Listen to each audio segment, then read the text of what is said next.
Well, we've had the return of some gorgeous weather. Look at the sunshine we had today, and it was bathing the countryside, and all of us try to help keep us warm, although temperatures struggled, didn't they? We had some cooler and drier air work its way in, and we only topped out at 53 degrees for an afternoon high. Of course, most of the day it felt a little chillier than that, didn't it, because of the wind? Well, the good news is wind will be coming down tonight and calming down, so that will be less of a factor.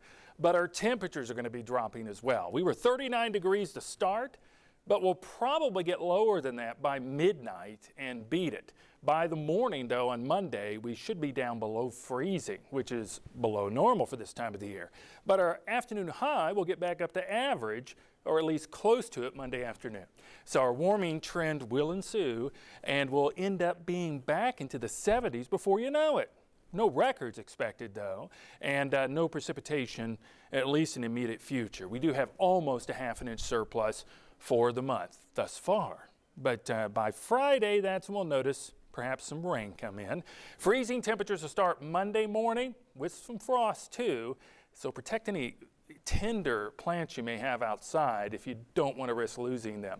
Also, you may have to spend some extra time scraping if you're not parked inside. Just be aware of that. Once the sun comes up, though, that'll be gone pretty quickly, and then we'll warm back up. We won't reach the 70s, though, for a couple of days, but later this week it will get into the mid-70s. However, we still have another day, at least in the morning, Tuesday morning, to start off close to freezing. Thunder showers possible by Friday as our next storm system gears up. Most of our temperatures will be down below 30 degrees tonight. Look at this. Crossville, 26, one of the chillier spots. Williamsburg, if we cross the line up in Kentucky, has them beat. 30 in La Follette, 30 in Knoxville, and then we'll be down into the upper 20s for most of the mountains, like around Pigeon Forge.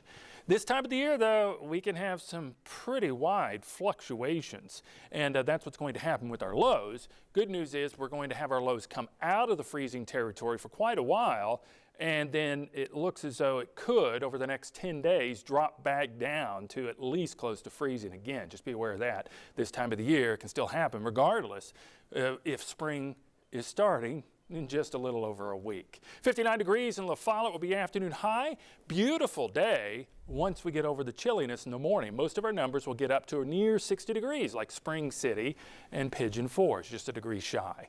Subtropical jet stream is down to the south, still having a lot of clouds flow over Mexico out from the Pacific and into the Gulf of Mexico.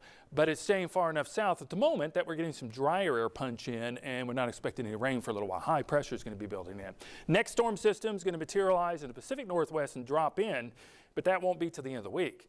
So until then, we shouldn't need the umbrella until probably about Friday. That's when we're looking at some rain moving in, and it could end up being about an inch in the rain gauge. Until then, though, enjoy this beautiful trend, a small stretch of weather, but nevertheless, lots of sunshine compared to what we have been experiencing lately. Cold and frosty overnight tonight, down to 30, and then we get up to 58. That's really close to our average.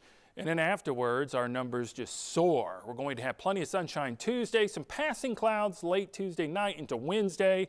Thursday, it'll be mostly sunny to partly cloudy, and we're going to get up to the mid-70s. Look at that. Rain chances on Friday. Then there's some uncertainty of timing of whether or not it'll stick around, or whether or not it'll just blow on out of here and wait for the next system to come in. So that's why we have chances of rain on Saturday and of course St. Patrick's Day, a slight chance. We will continue to watch that and update it for you. Meanwhile, have a great week. I'll see you again here soon.